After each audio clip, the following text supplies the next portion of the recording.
ಅನವಶ್ಯಕವಾಗಿರ್ತಕ್ಕಂತಹ ದೇಹದ ಒಂದು ಶ್ರಮ ಇರುತ್ತೆ, ಸ್ಟ್ರೆಸ್ ಇರುತ್ತೆ, ನೋವು ಇರುತ್ತೆ, ಆರೋಗ್ಯದಲ್ಲಿ ಏನೋ ಒಂಥರ ಚಿಂತೆ ಇರುತ್ತೆ, ಕೈಕಾಲು ಮೊಳಕಾಲು ತಲೆಬೇನೆ, ಟೆನ್ಷನ್, ಸ್ವಲ್ಪ ವೀಕ್ನೆಸ್, ನರಗಳ ದೌರ್ಬಲ್ಯ, ಈ ರೀತಿಯಾಗಿರ್ತಕ್ಕಂತಹ ಸನ್ನಿವೇಶಗಳು ಇರುತ್ತೆ. ಸೂಕ್ತವಾದ ಚಿಕಿತ್ಸೆ ತಗೋಬೇಕು, ಸ್ವಲ್ಪ ರೆಸ್ಟ್ ಅನ್ನ ಮಾಡತಕ್ಕಂತ ಪ್ರಯತ್ನ ಮಾಡ್ಕೋಬೇಕು, ಖರ್ಚಿಗೆ ಕಡಿವಾಣ ಹಾಕಬೇಕು, ಇಲ್ಲಂತಂದ್ರೆ ಖರ್ಚು ವೀಕ್ಷಕರೇ, ವೃಷಭ ರಾಶಿಯವರಿಗೆ ಜುಲೈ ತಿಂಗಳ ಪೂರ್ಣವಾದಂತಹ ಫಲ, ವೃಷಭ ರಾಶಿಯವರ ಲಾಭ ನಷ್ಟಗಳ ಲೆಕ್ಕಾಚಾರ, ಮತ್ತೆ ವೃಷಭ ರಾಶಿಯವರ ಬಗ್ಗೆ ಏನೋ ಒಂದು ಪ್ಲಾನ್ ಮಾಡ್ಕೊಂಡ್ರೆ ಈ ತಿಂಗಳಲ್ಲಿ ಲಾಭ ಆಗುತ್ತೆ. ನೋಡಿ, ವಿಡಿಯೋದ ಪ್ರಾರಂಭದಲ್ಲಿ ನೀವು ತಿಳ್ಕೊಳ್ಳಲೇಬೇಕಾಗಿರ್ತಕ್ಕಂತಹ ಕೆಲವು ಮುಖ್ಯವಾದ ಮಾಹಿತಿಗಳು ಇದ್ದಾವೆ.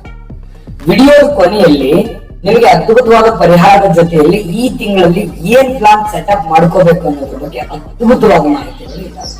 ಹಾಗಾಗಿ ವಿಡಿಯೋ ತುಂಬಾ ಅಂದ್ರೆ ತುಂಬಾ ಯೂಸ್ ಆಗುತ್ತೆ, ಕೊನೆ ತನಕ ನೋಡ್ಬೇಕು, ಅಂದ್ರೆ ಮಾತ್ರ ವಿಡಿಯೋ ನೋಡಿದ್ದಕ್ಕೂ ಸಾರ್ಥಕ ಆಗುತ್ತೆ, ನಿಮ್ಗೆ ತುಂಬಾ ಯೂಸ್ ಆಗುತ್ತೆ. ಇನ್ಯಾಕ್ ತಡ, ವಿಡಿಯೋ ಸ್ಟಾರ್ಟ್ ಮಾಡೋಣ. ವೃಷಭ ರಾಶಿಯವರ ತಕ್ಷಣ ಯಾವತ್ತಿಗೂ ದಯಾಮಯಿಗಳು, ಕರುಣಾಳುಗಳು, ಹೃದಯವಂತರು, ಕಷ್ಟಗಳನ್ನ ನೋಡಿದವರು, ಕಷ್ಟಗಳನ್ನ ಕಂಡವರು, ಬೇರೆಯವರ ಕಷ್ಟಗಳಿಗೆ ಸ್ಪಂದಿಸುವವರು, ಇನ್ನೊಬ್ಬರ ಕಷ್ಟಗಳಿಗೆ ಧ್ವನಿಯಾಗಿ ನಿಲ್ಲುವಂತಹ ವ್ಯಕ್ತಿಗಳು, ನೊಂದವರ ಪರವಾಗಿ ನಿಲ್ಲುವಂತಹ ವ್ಯಕ್ತಿಗಳು, ಅನೇಕ ವಿಷಮ ಪರಿಸ್ಥಿತಿಯಲ್ಲಿರ್ತಕ್ಕಂಥ ಜನಗಳಿಗೆ ಸಹಾಯ ಮಾಡತಕ್ಕಂತಹ ಸಹಾನುಭೂತಿಗಳು ಯಾರು ಅಂತಂದ್ರೆ ವೃಷಭ ರಾಶಿಯವರು ಅಂತ ಹೇಳ್ಬೇಕು. ವೃಷಭ ರಾಶಿಯವರು ಯಾವತ್ತಿಗೂ ವಿಧೇಯರು. ಜೊತೆಗೆ ನಿಮ್ಮ ಪ್ಲಸ್ ಪಾಯಿಂಟ್ ಏನು ಅಂತಂದ್ರೆ ಐಷಾರಾಮಿ ಜೀವನ. ಇನ್ನು ಈ ವಸ್ತ್ರಾಭರಣದಲ್ಲಿ ಬಹಳಷ್ಟು ಆಸಕ್ತಿ ಇದೆ. ನಿಮ್ಮ ಹತ್ರ ಏನಾದ್ರೂ ದುಡ್ಡಿತ್ತು ಅಂತಂದ್ರೆ ಮುಖ್ಯವಾಗಿರ್ತಕ್ಕಂಥ ಬೆಲೆ ಬಾಳ್ತಕ್ಕಂಥ ವಸ್ತುವನ್ನ ಖರೀದಿ ಮಾಡಿ ನಿಮ್ಮಲ್ಲಿ ಇರ್ತಕ್ಕಂಥ ದುಡ್ಡನ್ನ ಖರ್ಚು ಮಾಡ್ಕೊಂಡ್ಬಿಡೋದು, ಇದು ನಿಮ್ಮ ಒಂದು ಐಷಾರಾಮಿಯಾಗಿ ಆರಾಮಾಗಿರ್ಬೇಕು ಅನ್ನುವಂತ ಮನಸ್ಥಿತಿಯಲ್ಲಿ ಇರ್ತಕ್ಕಂಥ ಒಂದು ವ್ಯಕ್ತಿತ್ವ ಅಂತ ಹೇಳ್ಬೋದು. ಇನ್ನು ನಿಮ್ಮ ವೀಕ್ನೆಸ್ ಪಾಯಿಂಟ್ ಏನು ಅಂತಂದ್ರೆ ನೋಡಿ, ಸ್ವಲ್ಪ ಪ್ರಾರಂಭದಲ್ಲಿ ಇರ್ತಕ್ಕಂಥ ಉತ್ಸಾಹ ಅಂತದಲ್ಲಿ ಇರೋದಿಲ್ಲ. ಆರಂಭದಲ್ಲಿ ಬಹಳಷ್ಟು ವೇಗವಾಗಿ ಹೋಗ್ತೀರಿ, ಅಂತ್ಯದಲ್ಲಿ ತುಂಬಾ ಸ್ಲೋ ಆಗ್ಬಿಡ್ತೀರಿ. ಇದು ನಿಮ್ಮ ವೀಕ್ನೆಸ್ ಪಾಯಿಂಟ್. ಈ ತರದ ಒಂದು ತೆಗೆದುಕೊಂಡಂತ ನಿರ್ಧಾರದಿಂದ ಹಿಂದೆ ಸರಿದು ಅನೇಕ ಸಮಸ್ಯೆಗಳನ್ನು ಕೂಡ ಅನೇಕ ಸಾರಿ ಎದುರಿಸಿದಿರಿ, ನಷ್ಟಗಳನ್ನು ಅನುಭವಿಸಿದಿರಿ, ಜೀವನದಲ್ಲಿ ಇಂತಹ ಪಾಠಗಳನ್ನ ಬಹಳಷ್ಟು ಕಲ್ತಿದ್ದೀರಿ ಅನ್ನುವಂಥದ್ದು ಬರುತ್ತೆ. ಇನ್ನು ಜೊತೆಗೆ ನಿಮ್ಮ ಮಿತ್ರ ರಾಶಿಗಳು ಮಕರ ಮತ್ತು ಕುಂಭ ಆದ್ರೆ ಶತ್ರು ರಾಶಿ ಸಿಂಹ, ಧನು, ಮೀನ ರಾಶಿ, ಇವೆಲ್ಲ ತಿಳ್ಕೊಂಡಿರ್ಲೇಬೇಕು ನೀವು. ಇನ್ನು ನಿಮ್ಮ ಅದೃಷ್ಟದ ಒಂದು ದಿನಾಂಕಗಳು 6, 15, 24, ಅದೃಷ್ಟದ ಸಂಖ್ಯೆ 6 ಮತ್ತು 8. ನೀವು ಯಾವತ್ತಿಗೂ ಆರಾಧನೆ ಮಾಡತಕ್ಕಂತಹ ಆರಾಧ್ಯ ದೇವರು ಯಾರು ಅಂತಂದ್ರೆ ಅದೃಷ್ಟ ದೇವತೆ ಶ್ರೀ ಮಹಾಲಕ್ಷ್ಮಿ ತಾಯಿಯಾಗಿರ್ತಕ್ಕಂಥದ್ದು. ಇನ್ನು ಅದೃಷ್ಟದ ದಿನಗಳು ಶುಕ್ರವಾರ ಮತ್ತು ಶನಿವಾರ ಆಗಿದೆ. ಅದೃಷ್ಟದ ಬಣ್ಣ ಬಿಳಿ ಮತ್ತು ನೀಲಿ ಆಗಿರ್ತಕ್ಕಂಥದ್ದು. ಇದೆಲ್ಲವೂ ಕೂಡ ಬೇಸಿಕ್ ಆದಂತ ಮಾಹಿತಿ. ಇನ್ನು ನಿಮಗೆ ಈ ತಿಂಗಳಲ್ಲಿ ಇರ್ತಕ್ಕಂಥ ಫಲಗಳ ಬಗ್ಗೆ ಮಾಹಿತಿಯನ್ನು ನೋಡೋದಾದ್ರೆ ನೋಡಿ, ನಿಮಗೆ ಜುಲೈ ತಿಂಗಳಲ್ಲಿ ಬಹಳಷ್ಟು ಈ ಕದನಗಳು, ಕಲಹಗಳು, ವ್ಯಾಜ್ಯಗಳು, ಕಾನೂನಿನಂತಹ ತೊಡಕುಗಳು, ಯಾವುದೋ ಮಿಸ್ಅಂಡರ್ಸ್ಟ್ಯಾಂಡಿಂಗ್ಗಳು, ವೈಮನಸ್ಸುಗಳು, ಇಂತಹ ಸಮಸ್ಯೆಗಳಿಗೆ ಒಂದು ಇತ್ಯರ್ಥ ಆಗುವಂತಹ ಒಂದು ಸಂದರ್ಭ, ತಾರ್ಕಿಕವಾಗಿರುವಂತಹ ಒಂದು ಅಂತ್ಯ ಕಾಣತಕ್ಕಂತ ಒಂದು ಸಂದರ್ಭ, ಯಾವುದೋ ಮಧ್ಯಸ್ಥಿಕೆಯಿಂದ ಸನ್ನಿವೇಶಗಳು ತಿಳಿಯಾಗುತ್ತೆ, ಕೋರ್ಟು ಕಚೇರಿಯ ವ್ಯಾಜ್ಯಗಳು ಸರಿಯಾಗುತ್ತೆ, ಮಾತುಕತೆಯ ಮೂಲಕ ಕೆಲವೊಂದು ಸಮಸ್ಯೆಗಳು ಬಗೆಹರಿಯುವಂತಹ ಸನ್ನಿವೇಶಗಳು ಕಂಡು ಬರ್ತಾ ಇರತಕ್ಕಂಥದ್ದು. ಇದು ಒಳ್ಳೆ ಬೆಳವಣಿಗೆ, ಇದು ಬಹಳ ಒಳ್ಳೆ ಬೆಳವಣಿಗೆ. ಬಹಳ ದಿನಗಳಿಂದ ಒಂದು ಟೆನ್ಷನ್ ಇರುತ್ತೆ, ಆ ಟೆನ್ಷನ್ ಗಳಿಗೆ ಒಂದು ಅಲ್ಪ ಒಂದು ತೃಪ್ತಿ ಅನ್ನುವಂಥದ್ದು, ಮುಕ್ತಿ ಸಿಗುತ್ತೆ ಅಲ್ಲ, ಅದರಿಂದ ತೃಪ್ತಿ ಆಗುತ್ತೆ. ಇನ್ನು ಕೆಲವು ಕೆಲಸದ ಕಾರ್ಯಗಳಲ್ಲಿ ವಿಘ್ನಗಳಿರುತ್ತೆ, ಚಾಲೆಂಜ್ಗಳಿರುತ್ತೆ. ನೀವು ಮಾಡುವಂತ ಕೆಲಸ ಸುಲಭದ್ದಾಗಿರಲ್ಲ. ಆವಾಗ ಆ ಕೆಲಸದಲ್ಲಿ ನಾನು ಜಯ ಸಿಕ್ಬಿಡುತ್ತೆ ಅಂತಂದ್ರೆ ಆದ್ರೆ ಇಲ್ಲ, ಬಹಳಷ್ಟು ಪರಿಶ್ರಮ ಪಡಬೇಕು, ಬಹಳಷ್ಟು ಕಷ್ಟಗಳನ್ನ ಪಟ್ಟಾಗ ನೀವು ಎಕ್ಸಾಂಪಲ್ ಒಂದು 1000 ರೂಪಾಯಿ ಕಷ್ಟವನ್ನ ಪಟ್ಟಾಗ 500 ರೂಪಾಯಿ ಸಿಗುತ್ತೆ ಅಥವಾ 800 ರೂಪಾಯಿ ಸಿಗುತ್ತೆ. ಒಂದು ಎಕ್ಸಾಂಪಲ್. ನೀವು 10,000 ರೂಪಾಯಿ ಕಷ್ಟ ಪಟ್ಟಾಗ 5,000 8,000 ಸಿಗುತ್ತೆ. ಈ ತರ ಇದ್ದಾಗ ನೀವು ಯಾವ ರೀತಿ ಎಫರ್ಟ್ ಹಾಕ್ಬೇಕು, ಸಮಯಕ್ಕೆ ಎಷ್ಟು ಬೆಲೆ ಕೊಡ್ಬೇಕು, ಸಮಯವನ್ನ ಯಾವ ರೀತಿ ಸದುಪಯೋಗ ಪಡಿಸ್ಕೋಬೇಕು ಅನ್ನುವಂಥದ್ದನ್ನ ನೀವು ಈಗಲೇ ಪ್ಲಾನ್ ಮಾಡ್ಕೋಬೇಕು. ಈ ತಿಂಗಳಲ್ಲಿ ಯಾವ ರೀತಿ ಯೋಚನೆಯನ್ನ ರೂಪಿಸ್ಕೊಂಡ್ರೆ ನನಗೆ ಒಳ್ಳೆ ಫಲ ಸಿಗುತ್ತೆ ಅನ್ನೋದು ಈಗಲೇ ಪ್ಲಾನ್ ಮಾಡ್ಕೋಬೇಕು. ಅಂದಾಗ ಮಾತ್ರ ನಿಮಗೆ ಒಳ್ಳೆ ಫಲ ಸಿಗೋದಕ್ಕೆ ಸಾಧ್ಯ ಇದೆ. ಮತ್ತೆ ಕೆಲವೊಂದು ವಿಚಾರಗಳಲ್ಲಿ ಟೆನ್ಷನ್ ಆಗುತ್ತೆ, ಭಯ ಆಗುತ್ತೆ, ಯೋಚನೆ ಜಾಸ್ತಿ ಆಗುತ್ತೆ. ಹೆಂಗಪ್ಪ ನಿಭಾಯಿಸೋದು, ಹೆಂಗಪ್ಪ ಎದುರಿಸೋದು, ಏನಾಗ್ಬೋದು ಮುಂದೆ, ಏನ್ ಮಾಡ್ಲಿ ನಾನು ಅನ್ನುವಂಥದ್ದು ಟೆನ್ಷನ್ ಇರುತ್ತೆ. ಸಿಕ್ಕಾಪಟ್ಟೆ ಯೋಚನೆ ಮಾಡ್ತಾ ಇರ್ತೀರಿ. ಯೋಚನೆ ಇರಲಿ, ಯೋಜನೆಯನ್ನ ರೂಪಿಸ್ಕೊಳ್ಳಿ. ಸಮಸ್ಯೆಗಳಿಗೆ ಪರಿಹಾರವನ್ನ ಕಂಡುಕೋಬೇಕು. ನೀವೇ ಕಂಡುಕೋಬೇಕಲ್ಲ, ನಿಮ್ಮ ಪ್ರಯತ್ನದ ಫಲದಿಂದ ಬಹಳಷ್ಟು ಉಪಯೋಗ ಆಗುತ್ತೆ ಅನ್ನುವಂಥದ್ದು ಗಮನದಲ್ಲಿ ಇಟ್ಕೋಬೇಕು. ನೀವೇ ಸೌಮ್ಯರೇ ಆಗ್ಬಿಟ್ರೆ ಸಮಸ್ಯೆಗಳು ಇನ್ನೂ ದೊಡ್ಡದಾಗುತ್ತೆ. ಹಾಗಾಗಿ ಒಂದು ಪ್ಲಾನ್ ಸೆಟಪ್ ಮಾಡ್ಕೋಬೇಕು.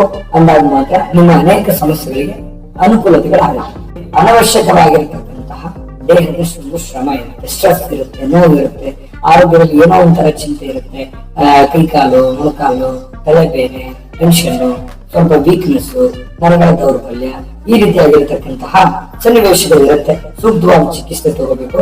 ಸ್ವಲ್ಪ ರೆಸ್ಟ್ ಅನ್ನ ಮಾಡತಕ್ಕಂತ ಪ್ರಯತ್ನ ಮಾಡ್ಕೋಬೇಕು.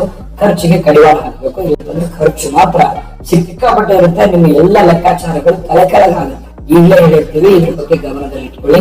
ಖರ್ಚಿಗೆ ಅಂಕುಶವನ್ನ ಹಾಕೊಳ್ಳಿ. ಏನು ನಿಮ್ಮ ಚಟುವಟಿಕೆಗಳ ಮೇಲೆ ಜನರ ಸಂದೇಹ ಇರುತ್ತೆ. ನೀವ್ ಏನು ಒಂದು ಕೆಲಸ ಮಾಡ್ತಾ ಇದ್ರಿ, ನಿಮ್ಮ ನಡೆ ಏನು, ನಿಮ್ಮ ಮುಂದಿನ ಯೋಜನೆ ಏನು, ನಿಮ್ಮ ಗುಪ್ತ ವಿಚಾರಗಳೇನು, ನೀವು ಯಾವುದ್ರ ಬಗ್ಗೆ ಯೋಚನೆ ಮಾಡ್ತಾ ಇದ್ರಿ, ನಿಮ್ಮ ರಹಸ್ಯಗಳೇನು, ಇದ್ರ ಬಗ್ಗೆ ಕೆಲವು ಜನ ಸೂಕ್ಷ್ಮವಾಗಿ ಅಬ್ಸರ್ವ್ ಮಾಡ್ತಾ ಇರ್ತಾರೆ. ನೀವು ಇದ್ರ ಬಗ್ಗೆ ಗಮನನೇ ಇರಲ್ಲ. ಹಾಗಾಗಿ ಮುಂದೆ ಬಹಳ ತೊಂದರೆಗಳಲ್ಲಿ ಸಿಕ್ಕಾಕೊಳ್ಳುವಂತ ಸಾಧ್ಯತೆ ಇರುತ್ತೆ. ಇದು ಇಂಪಾರ್ಟೆಂಟ್ ಮಾಹಿತಿ. ಹಾಗಾಗಿ ನೀವು ಎಚ್ಚರಿಕೆಯನ್ನ ವಹಿಸಬೇಕು. ನೀವು ಮಾಡುವಂತ ಕೆಲಸದಲ್ಲಾಗ್ಲಿ, ನೀವು ತೆಗೆದುಕೊಳ್ಳುವಂತ ನಿರ್ಧಾರದಲ್ಲಾಗ್ಲಿ ಅದು ಒಳ್ಳೆಯದೇ, ಯಾವ ರೀತಿಯಲ್ಲಿ ಒಳ್ಳೆದಾಗಿ ತೆಗೆದುಕೊಂಡು ಹೋಗ್ಬೇಕು ಅನ್ನೋದ್ರ ಬಗ್ಗೆ ಗಮನ ಇರಬೇಕು. ಸುಮ್ಮನೆ ಬೇರೆಯವರಿಗೆ ಸುಮ್ಮನೆ ಅಪವಾದಕ್ಕೆ, ಅಪಹಾಸ್ಯಕ್ಕೆ ಬಲಿ ಆಗಬಾರ್ದು. ಇದ್ರ ಬಗ್ಗೆ ಕೂಡ ಇದು ಬಹಳ ಪ್ರಮುಖವಾದ ವಿಚಾರವನ್ನು ಗಮನದಲ್ಲಿ ಇಟ್ಕೊಳ್ಳಿ. ಇನ್ನು ಸಮಸ್ಯೆಗಳ ಪರಿಹಾರಕ್ಕಾಗಿ ವಿದ್ವಾಂಸರ ಭೇಟಿ, ಜ್ಯೋತಿಷ್ಯರ ಭೇಟಿ, ಅಥವಾ ಪರಿಚಯಸ್ಥರ ಒಂದು ಸಹಾಯ, ಅಥವಾ ಹಿರಿಯರ ಒಂದು ಮಾರ್ಗದರ್ಶನ, ಗುರುಗಳ ಮಾರ್ಗದರ್ಶನ, ಇಂತಹ ಒಂದು ಪ್ರಯತ್ನವನ್ನ ಮಾಡಿಕೊಳ್ಳುವಂತ ಸಾಧ್ಯತೆ ಇದೆ. ಇದು ಒಳ್ಳೆಯ ಬೆಳವಣಿಗೆ. ಇನ್ನು ನಿಮ್ಮ ಕಾಳಜಿಯಿಂದ ಕೌಟುಂಬಿಕ ಕಲಹಗಳು ಸರಿಯಾಗುವಂತಹ ಸನ್ನಿವೇಶಗಳಿದೆ. ನಿಮ್ಮ ಮಧ್ಯಸ್ಥಿಕೆ, ನಿಮ್ಮ ಜವಾಬ್ದಾರಿಯಿಂದ ಅನೇಕ ಸಮಸ್ಯೆಗಳು ಸರಿಯಾಗುವಂತದ್ದು. ಇನ್ನು ಈ ತಿಂಗಳ ಮಧ್ಯದಲ್ಲಿ ಆರ್ಥಿಕವಾಗಿರತಕ್ಕಂತಹ ಸ್ಥಿತಿ ಸ್ವಲ್ಪ ಪರವಾಗಿಲ್ಲ ಅನ್ನುವಷ್ಟರ ಮಟ್ಟಿಗೆ ಇರುತ್ತೆ. ಆದ್ರೆ ಅತಿಥಿಗಳ ಆಗಮನ ಆಗುತ್ತೆ. ಯಾರೋ ಒಂದು ಮುಖ್ಯವಾದ ಅತಿಥಿಗಳು ಮನೆಗೆ ಆಗಮಿಸಿ ಸ್ವಲ್ಪ ಖರ್ಚು ಜಾಸ್ತಿ ಆಗುವಂತ ಸಾಧ್ಯತೆ ಇದೆ. ಆರ್ಥಿಕ ಸ್ಥಿತಿ ಏರುಪೇರು ಆಗ್ಬೋದು. ಸಾಲ ತೆಗೆದುಕೊಳ್ಳುವಂತ ಸ್ಥಿತಿ ಬರ್ಬೋದು. ಸಾಲಕ್ಕಾಗಿ ಅಲದಾಟ ಆಗ್ಬೋದು. ಸಾಲ ತೀರಿಸೋದ ಚಿಂತೆ ಆಗ್ಬೋದು. ಸ್ವಲ್ಪ ಅದಕ್ಕಾಗಿನೇ ಹಣಕ್ಕೆ ಬೆಲೆ ಕೊಡಿ, ಹಣಕಾಸಿಗೆ ಅಂಕುಶ ಹಾಕಿ, ಖರ್ಚಿಗೆ ಅಂಕುಶ ಹಾಕಿ ಅಂತ ಹೇಳಿದ್ದು. ಇನ್ನು ಸಂಗಾತಿಯೊಂದಿಗೆ ಚಿಕ್ಕ ಪುಟ್ಟ ಕಲಹಗಳಾಗುವಂಥದ್ದು, ನಿಮ್ಮ ಪತ್ನಿಯೊಂದಿಗೆ ಅಥವಾ ನಿಮ್ಮ ಪತಿಯೊಂದಿಗೆ ಚಿಕ್ಕ ಪುಟ್ಟದಾಗಿರ್ತಕ್ಕಂತಹ ಕಲಹಗಳು ಇರುತ್ತೆ. ಅದಕ್ಕೆ ತಾಳ್ಮೆ ಇರಬೇಕು.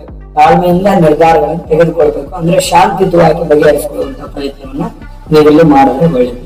ಇನ್ನು ಹೊಸ ಮನೆ, ವಾಹನ ಅಥವಾ ಹೊಸದೇನಾದ್ರೂ ಖರೀದಿ ಮಾಡುವಂತಹ ಯೋಗಗಳು, ಬೆಲೆ ಬಾಳ್ತಕ್ಕಂಥ ವಸ್ತುವನ್ನ ಖರೀದಿ ಮಾಡುವ ಯೋಗ ಇದೆ, ಮಾಡ್ಕೊಳ್ಳಿ. ನಿಮ್ಮ ಹಣಕಾಸಿನ ಸ್ಥಿತಿಗತಿಗಳನ್ನ ನೋಡ್ಕೊಂಡು ನೀವಿಂತ ಕೆಲಸಗಳನ್ನ ಮಾಡ್ಕೊಂಡ್ರೆ ಬಹಳ ಒಳ್ಳೆಯದು. ಇನ್ನು ವ್ಯಾಪಾರದಲ್ಲಿ ಯಶಸ್ಸು, ನಿರುದ್ಯೋಗಿಗಳಿಗೆ ಉದ್ಯೋಗ ಸಿಗುವಂತಹ ಸನ್ನಿವೇಶ ಭಾರಿ ಅದ್ಭುತವಾದ ಫಲ ಇದೆ ನೋಡಿ.